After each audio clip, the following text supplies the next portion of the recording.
Good evening, and welcome to the Mosquito Fire Community Information Meeting for Wednesday, September 14th.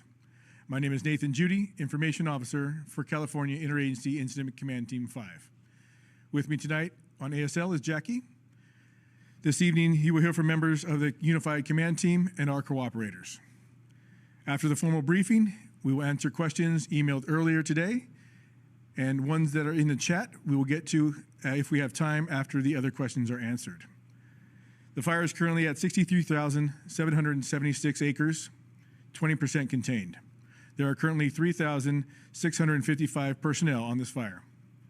Starting us out tonight, we're going to have our Operations Section Chief, Dave Saldani. Oh, no, sorry. You can say it again. Hi, Dave Soldavini, Operations Section Chief with Incident Management Team 5. As far as what we're working on, I'd like to start down here in the Quintet area.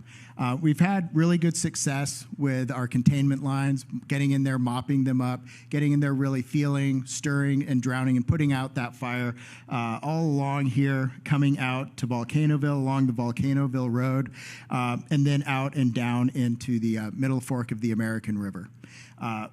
When we start getting down into this area of the Middle Fork, there's still a lot of work to be done down in that river canyon, getting in there, reinforcing that line, mopping that up, and really making sure that that fire's controlled. And then coming up out of the Middle Fork towards Forest Hill, and then out the Forest Hill Road to the east and out towards Michigan Bluff Road. Same thing, getting in there, making sure that this fire is really out and that this containment line is going to hold.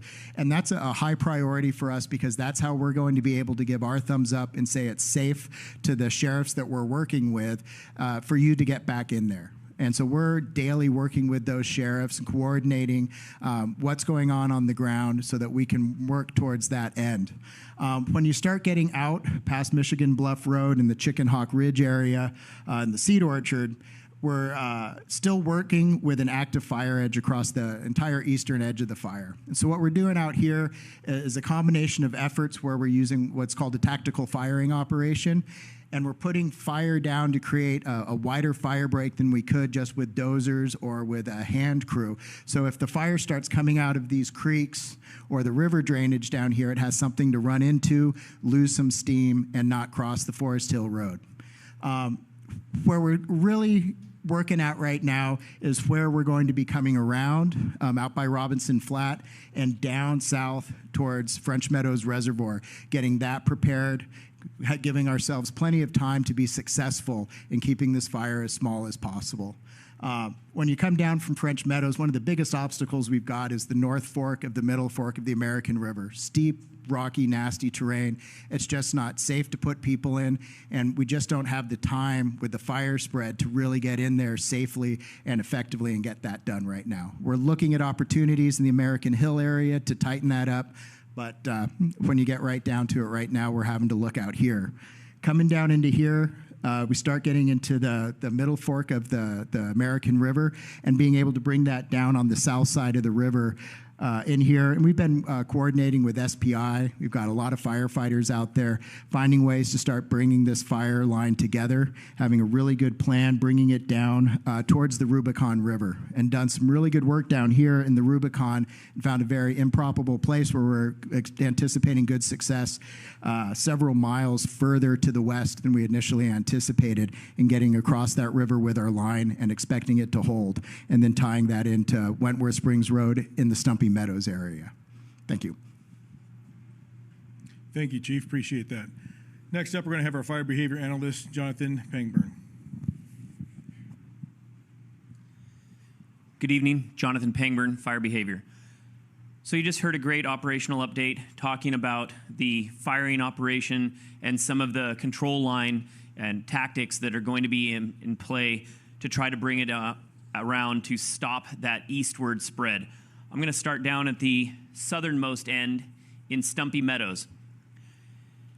The weather is generally in our favor on this side in terms of wind spread or wind direction, helping the fire to spread from the southeast to the north, or excuse me, southwest to the northeast. That is helping firefighters with the control efforts here in the Stumpy Meadows area in the reservoir. Turning out by Devil's Peak, up into this area, Ramsey Crossing, and out toward Greek Store, we're getting into heavy, heavy fuel loading that was not involved in either the King Fire or the American Fire. So this is unburned area previously, heavy, heavy fuels. So if you looked up in the sky and saw a large column of smoke today, that was from this particular area that has the heaviest fuel loading and also had good, clear air to promote some of that fire growth. However, that fire did produce that smoke to push over out to the northeast, which did slightly slow down the spread in this particular area out in the kind of Deadwood Road, Deadwood Ridge, which was fantastic to help firefighters who are continuing that firing operation that you heard about along Forest Hill Road to make sure it doesn't cross the divide. As we come back down into Forest Hill proper, it is looking fantastic. Between the firing operation along Forest Hill Road itself and then the mop-up that was in Forest Hill itself, it is looking fantastic in here, and firefighters are doing a really good job of making sure that that's not going to have continued spread. And finally, I'm going to come back down into the spot fire that was adjacent to Todd Valley. Firefighters put in some excellent effort. We did not see any spread in this area. It was just filling in nicely, and they're trying to make sure that it stays within the control lines so that it continues to protect Todd Valley, Forest Hill, Volcanoville, and towns below, such as Georgetown. Thank you.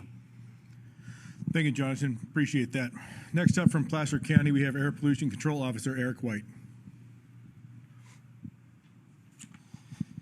Good evening. I just wanted to share some updates on air quality here in Placer County. I think as most people have probably seen, we've seen improved air quality in most places throughout the county. The exception to that really has been from about the fire up to the Sierra Crest on the west side of the Sierras. We do have a health advisory in effect through at least Friday for all of Placer County, as the smoke impacts can be intermittent depending upon wind direction. We will look to revisit that for the weekend at the end of the week. The forecast is for conditions to continue to stay the way they are right now, so we would expect continued impacts on air quality on the west slope, with perhaps some impacts in the Tahoe Basin as well. The Air District is currently operating 7 air quality monitors specifically for the wildfire event. So we use those to inform the decisions that we make regarding the health advisory and to provide the public current information about PM conditions. The best source for the public to get this information is on the US EPA's Fire and Smoke Map website. A link to that can be found on the Air District's website. Our website is placerair.org. If you go to that website, you should be able to find a link to smoke impacts. You'll find information about current conditions, where you can get more information about things such as the proper use of N95 masks, how to build low-cost HEPA filters for your house if you have smoke inside your house, links to real-time data on air quality, as well as information on the health effects of air on sensitive populations, in particular children, older adults, as well as those that have asthma and cardiovascular diseases. Thank you very much. Thank you. Appreciate that, Eric. Next up from AT&T, we have Environmental Health and Safety Supervisor Kevin Young.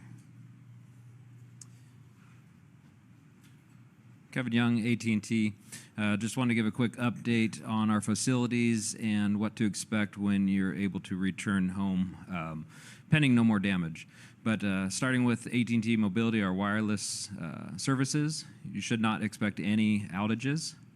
We do have 2 sites within the area that are running on generator backup and will get cut back over to power once it's re-energized. Our wireline side, we did take some minimal damage over in the Volcanoville area. Some of you will expect a few outages when you return home. We are assessing that and starting the repairs right away.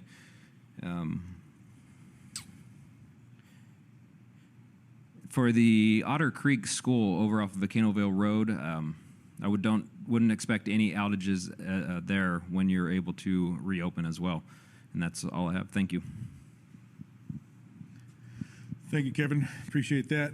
Next up from Placer County Sheriff's Office, Lieutenant Josh Barnhart. Thank you. Good evening. I'll start with the map again. There's been, thankfully today, no changes to evacuation zones. Again, the purple is the fire. Outside of that is the evacuation order area, and the yellow is the evacuation warning zone. Just a little reminder, if you're under evacuation orders or if your warning zone becomes an order, that means to leave immediately. If it so happens that your area changed to an evacuation warning zone, that means pack everything up and just be ready to leave quickly. If you do hear those high-low sirens from our deputies, that means it's time to go. Obviously, fire danger remains high for Forest Hill proper and Todd Valley. And obviously the question comes up, when are we going to repopulate? As evidenced by yesterday, you can see how quickly the fire can move in, and we just can't do that so quickly. We just want to make sure everybody's safe before we can repopulate. As far as numbers are concerned, no changes for people evacuated. We have under orders, we have 5,976 out of 2,644 houses. And under warning, we have 282 and 156 with 90 refusals. As far as evacuees to our shelter at Sierra College, we have 99 from Placer County and 9 from El Dorado County for a total of 108. At our animal shelters, we have 198 at our Placer County Animal Shelter and 174 between the Gold Country Fairgrounds and Field Haven. And I'll just end again with saying thank you to the community for your continued support. As evidenced by yesterday, I'm sure you could see on social media and the media how hard the firefighters are working for you. So thank you very much. Bye-bye. Thank you, Lieutenant. Next, from El Dorado County Sheriff's Office, we have Sgt Anthony Princip. Thank you. Anthony Princip, Public Information Officer for the El Dorado County Sheriff's Office. I want to start off kind of the same with what Placer County said. We have no new evacuation orders or evacuation warnings in place. That also means that we don't have any news on repopulation at this time. I know we're getting a lot of questions about when people are going to be able to get home, get back to their normal routine. We're all here working to try to get you there, and that's our goal, is to get you guys back home as quickly as we can. We are in meetings every day, all day long, discussing just that, and we hope to do it as quickly but as safely as we can to get you guys back home. Where's my phone went down? 1 second. Okay, regarding when repopulation does happen, we will send out the rave alerts. It's the same thing that came out during evacuations. They will come out and let you know when it is time to repopulate. If you haven't already, you can sign up for those at ready.edso.org. For those without internet access or connectivity, you can also use 211 if you need to check the status of permitted structures to see what happened to them during the fire. For staffing levels, we have 12 EDSO personnel and 11 mutual aid working 24/7 in the impacted areas. This is 24/7 patrol and also traffic control points. With that, we've had multiple arrests. We had 2 arrests in the last 24 hours, and this was for drug-related and theft-related type cases. For evacuated persons, we have 5,400 under evacuation order, and we have 4,300 under evacuation warning. I want to remind people that we still have openings within our shelters, both human shelters and animal shelters. They have capacity for more, so if you need that, that is still available. If you have issues with animals in your homes, if you need animals to be fed, watered, or if you need animals to be evacuated and you are evacuated, you can call Animal Services. Animal Services can be reached at 530-621-5795. If you're looking to make financial donations for the fire, those can be done at the El Dorado Community Foundation at eldoradocf.org. And lastly, all this information and information on evacuations, the human and animal shelters, as long as road closures and more, can be found at the edcgov.us. Thank you. Thank you, Sergeant. And with us tonight from the Tahoe National Forest, Supervisor Ellyano. Hey, good evening. My name's Ellyano. I'm the Forest Supervisor for the Tahoe National Forest. On behalf of our unified agencies here, CAL FIRE and the Forest Service, first I want to thank you all for the support that you've been giving to all of us. It makes a huge difference, and you know that There are so many folks working. I think they said over 3,600 folks working this fire. Firefighters, as well as all of the people that support the firefighters to make their jobs possible here in the fire camp, out on the line, bringing supplies to the line. It's really quite an operation to behold. For the last week, we've talked a lot about what we've been doing to protect life and property, and that has been absolutely our number one priority. I wanted to take a little bit of time also to talk about some of the other actions that we've been taking. Dave Soldevini talked a little bit about what we've been doing on the eastern side of the fire here. I wanted to let you know that in addition to when you see this red line, I want you to know that it doesn't mean that everything within this red area has been destroyed. There's been a lot of work to protect resources, both within this red line and work that's occurring to ensure that some of the resources in here are protected as we work towards a control line for the entire fire. So what are those resources that we're working to protect on the eastern side of this fire? Well, there's private land. And Dave Soldevini mentioned that we've been working closely with SPI, one of the large private landowners in this area, to help protect their values. There are other private landowners as well. There are also important water and power infrastructure lines and facilities within this area that we've been working hard to protect.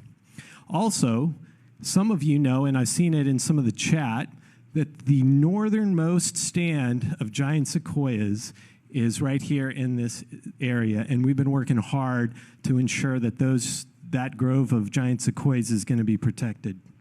The Last Chance Cemetery, historic cemetery that we've been working hard to protect. And then just today, we were wrapping historic cabins in the Robinson Flat area, which is way up at the north end of the northeast end of the fire here.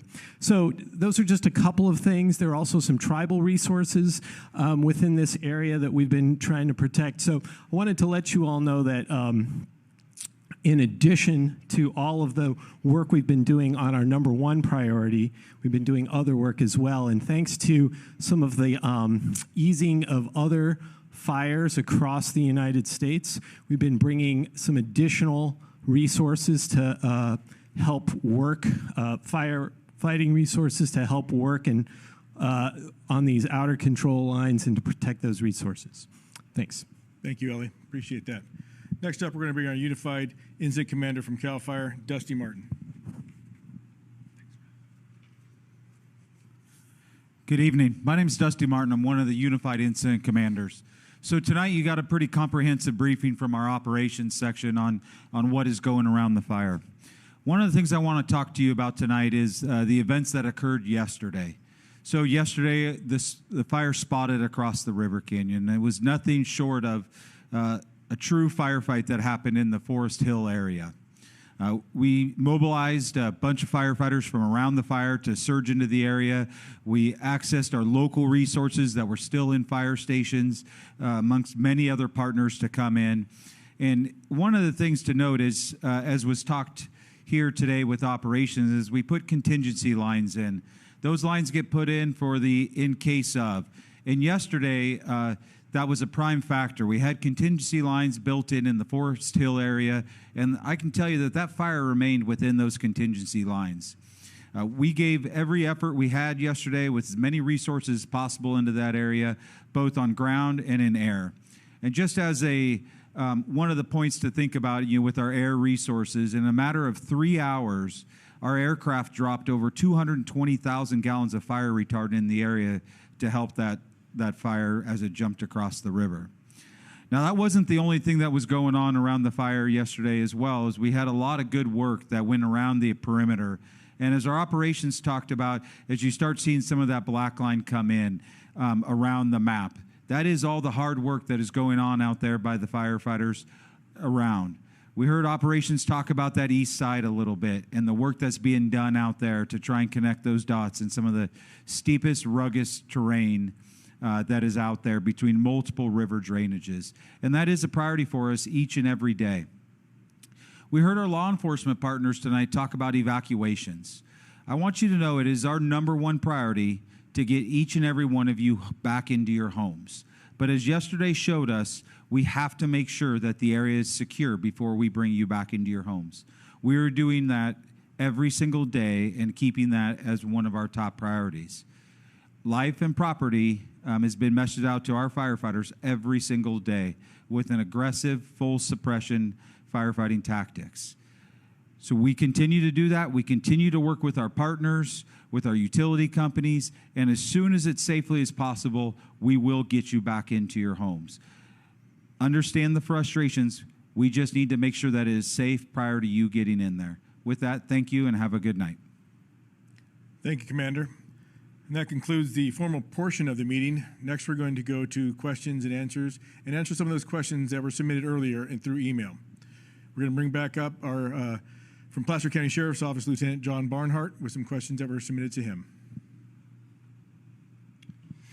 Thank you. Question number 1, do you anticipate adding a warning for Heather Glen Mobile Home Park? And the answer is no, you are out of the affected area as of now.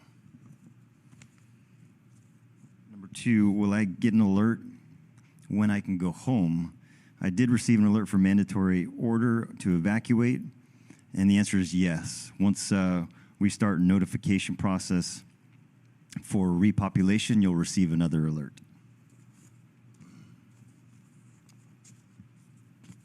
The third question, why does the map only show the damage to Volcanoville houses, and why doesn't it also show the damaged houses in Michigan Bluff? And we're talking about 2 different counties and how we decide to notify people.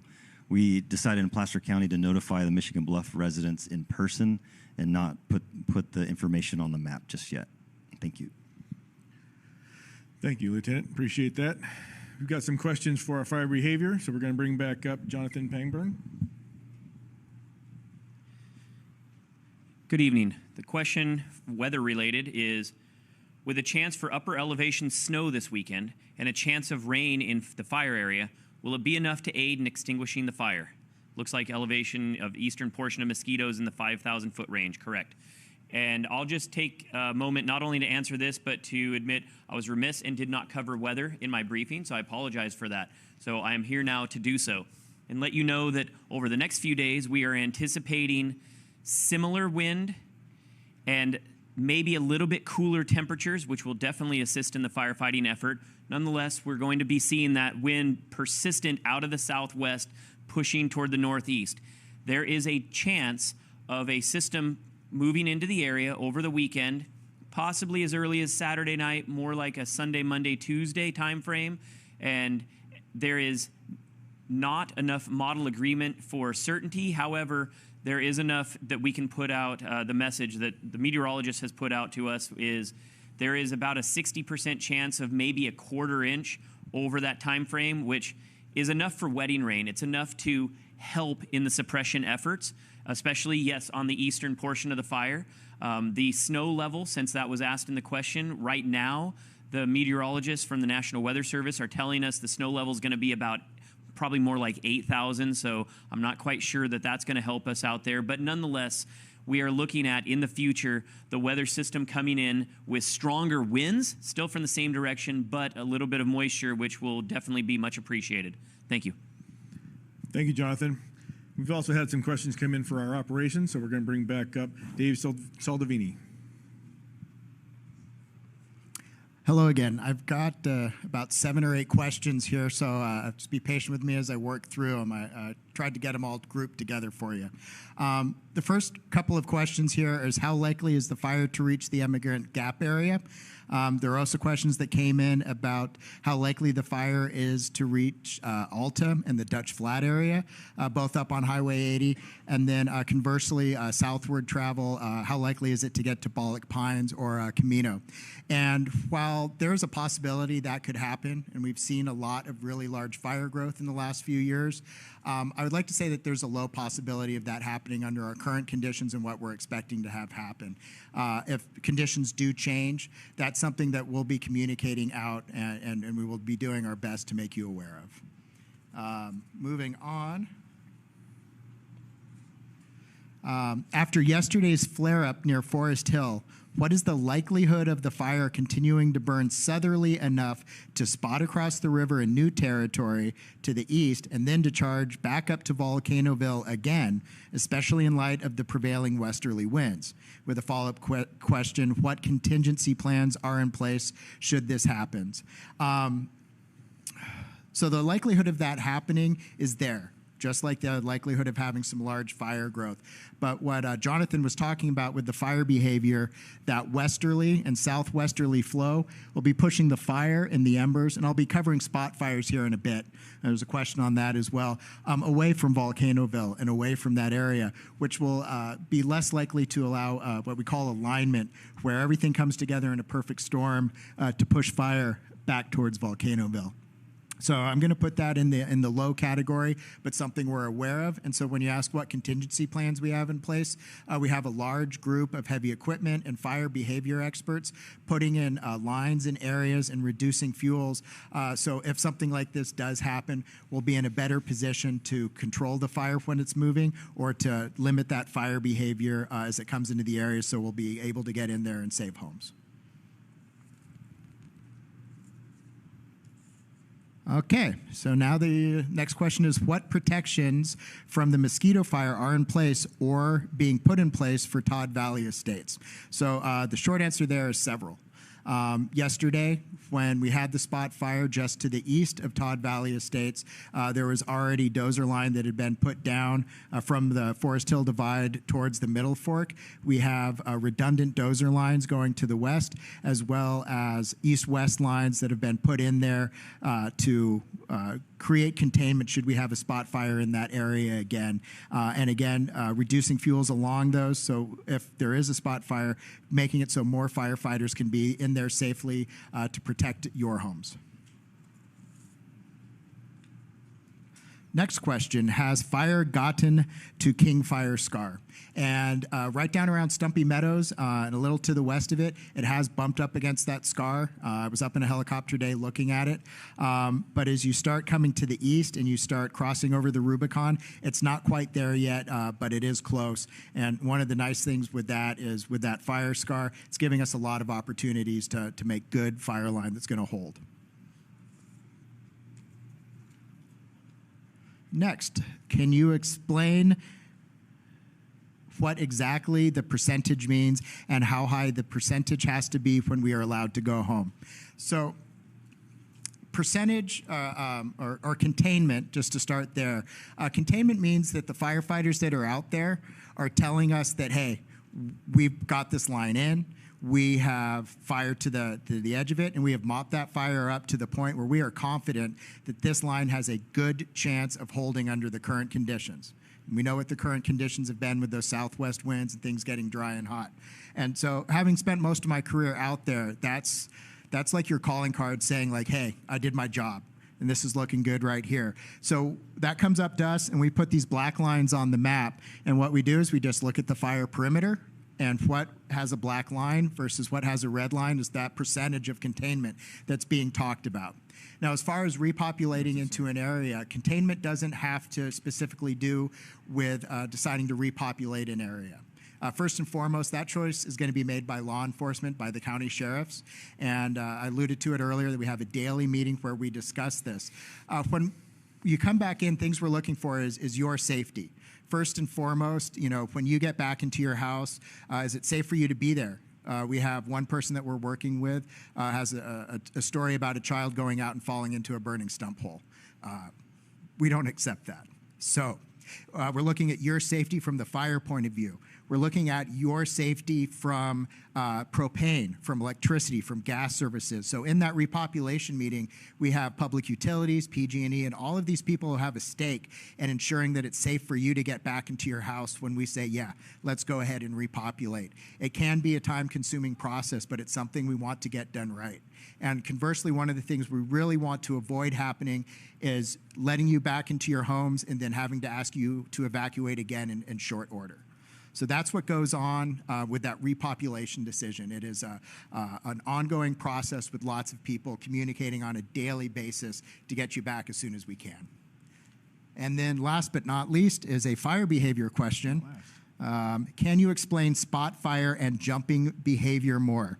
So when we're talking about spot fires, if you could think of an ember that's been blown up from a campfire and you see it in the night blowing around and then moving on, that's what is going to cause a spot fire. Call them firebrands. And so those firebrands get blown up during the day or during the night, and they can travel over our containment lines and then land in what we call a receptive fuel bed. So, landing on rocks, we're not concerned about. Landing in a bunch of pine needles stacked nicely with some sticks around it, that's a receptive fuel bed. And when this is a daily concern we have and something we look at, and our fire behavior expert, Jonathan, will let us know what the chances are, the probability of ignition for one of those embers to ignite a spot fire outside of the line.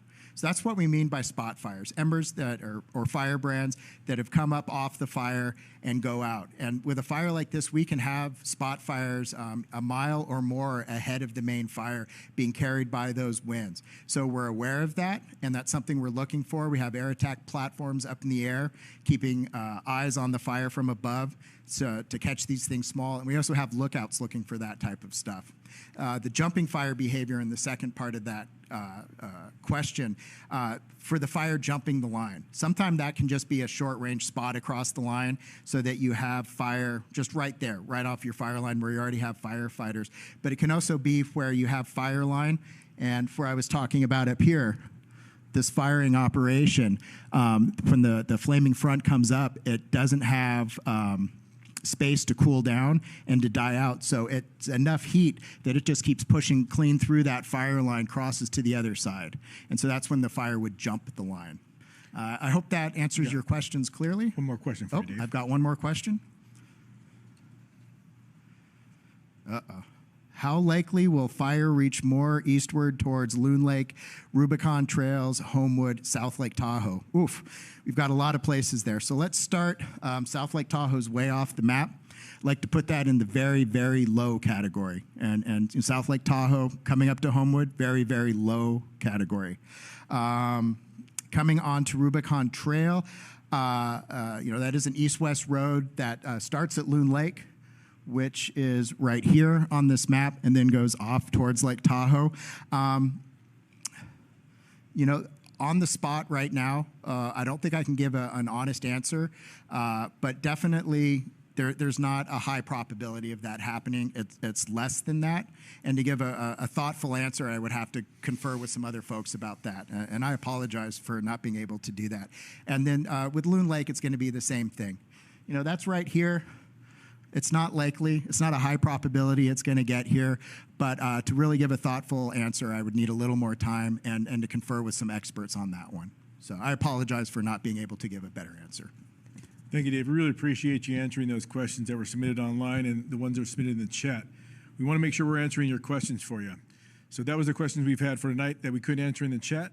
We want to make sure that you continue to submit those questions to us. Email them for us for tomorrow's meeting. We'll answer the ones we can in the chat. Thank you for your attention. Thank you for your attendance tonight. We will talk to you tomorrow.